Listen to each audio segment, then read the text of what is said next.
Hey y'all, Simply is Logical here, and welcome back to the channel. But either way, thank y'all for joining me for today's video of Pangea Wildlife Park, where we're finally back with another speed build. I know it's been a little while, and I am sorry for that, but hopefully we'll get more speed builds coming in these next couple weeks. But as you can see, today we are working on a build for the Triceratops, and we started with the back wall, which was the same wall that I used for the Ankylosaurus build probably a couple months ago now, a couple episodes ago is what I meant to say. And now we're working on the water area, and for this I absolutely love the brush that we have for the water, and instead of having to raise and lower the train and then add the water, you brush the water in, and I love it. And then here we're going to be making a quick little viewing window, and I do make another one. I copied this one exactly and paste it somewhere else in this build, but all I do is I use the rocks and then I add a glass pane, and I fill the entire rock area with the glass pane, and then we will go in with some metal beams to seal the glass to the rocks, if that makes any sense. And I want to apologize really quickly for any misclicks that you may see, which I think there's a couple coming up. When I go to move this metal beam over to the other side, I kind of misclick a couple times because when I was building this, it took me a couple days to build this, and you can see there I had like 3 or 4 misclicks, and that's because my mouse was like, the battery itself on my mouse was dying, like permanently dying, and so I had to completely order a new mouse. And again, this took me a couple days or so to build this, but I've had this recorded for probably about a month and a half now. But I do have a new mouse, so hopefully this won't happen in any of the newer builds that we have coming out. But anyways, now that we had that glass viewing window done, we are now going to move on to the viewing platform for this exhibit. And you can tell that it is just going to be a straight platform, but it's going to be off the ground a little ways. And with this game, I guess with the way that guests can walk on modular pieces and it doesn't have to be a path, terrain work isn't as scary to me as it is in Planet Zoo. And then here we are now going to work on a gate for the Triceratops to keep them either in or out of the backstage area, because this habitat does have a full backstage to it where the Triceratops can go roam and explore and all that good stuff. But I wanted to have a gate for the Triceratops to go in and out of. And for this, I just copied the one that we used for the Brachiosaurus build, I believe, probably the last episode of this series so far. And so we're just gonna kind of adjust it a little bit because it was meant to be for the staff to go in and out of the Brachiosaurus habitat, but this time it's meant for the dinosaurs. So we are going to make it a little bit taller, as you saw, and we're going to slide the doors over on either side, so that way we can have the Triceratops actually be able to go in and out of it, because on the opposite sides of these walls it'll just be rock wall.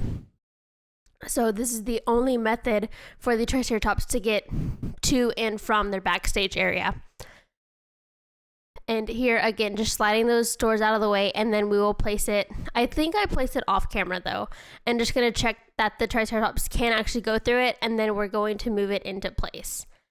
And I believe from there we will work on the backstage building itself. And again, with dinosaurs, it's a little bit difficult because I'm used to Planet Zoo where we have animals, and this is obviously dinosaurs are not animals, and so they are a lot bigger, and so they need a lot more space to walk around.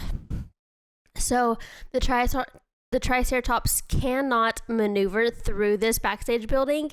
It's mainly just for show. I wanted them to be able to use it, as they should have been able to use it, but because I was not taking into consideration that they need 8 meters in order to walk, they cannot get into the backstage building.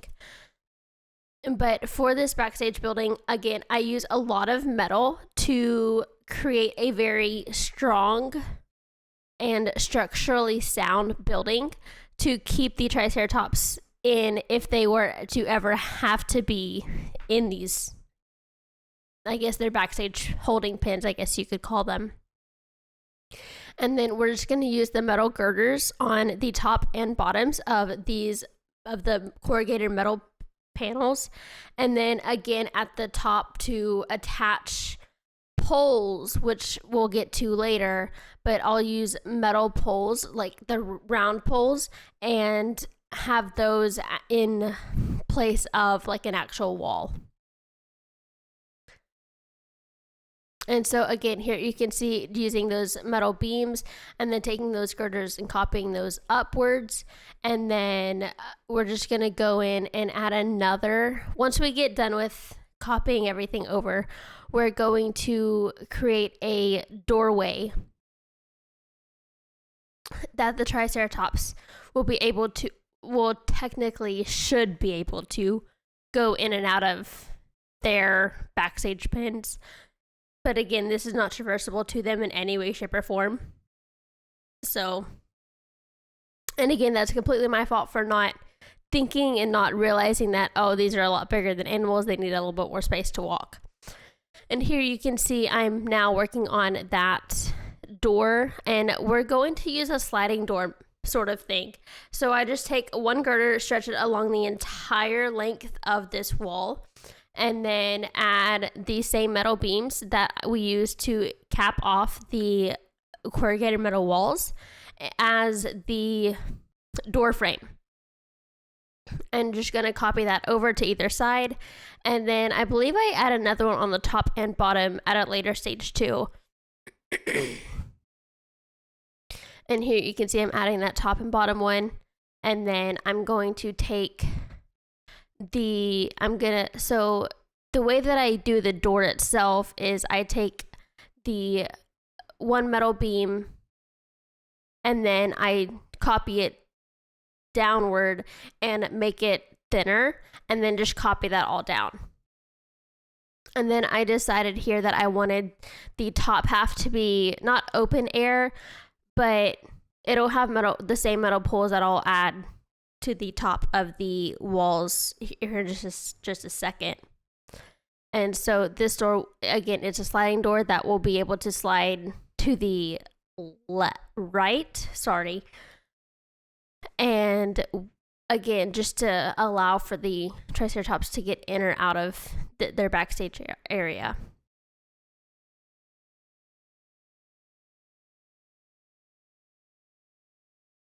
And once we got that done, it's time to move on to the foliage and some rock work and everything. And again, in this game, for whatever reason, terrain work is nowhere near as stressful for me, and it's not as intimidating to me as it is in Planet Zoo, and I'm not exactly sure why. I don't know if it's because the terrain tools I think are a little bit easier. I'm not sure, but I really enjoyed doing terrain work and incorporating different terrain elevations, everything in this game. But I think because in Planet Zoo, I've started to try and incorporate terrain work, especially with shaded pines that we've recently been working on. I'm starting to incorporate terrain work. It is getting less intimidating to me to do that sort of thing.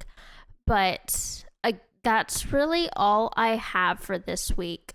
Again, I know it's been probably 2 months now, I think, since our last speed build, and that's crazy to say. But when I was gone, I had to make content that was quick and easy to make, which were zoo tours and stuff like that.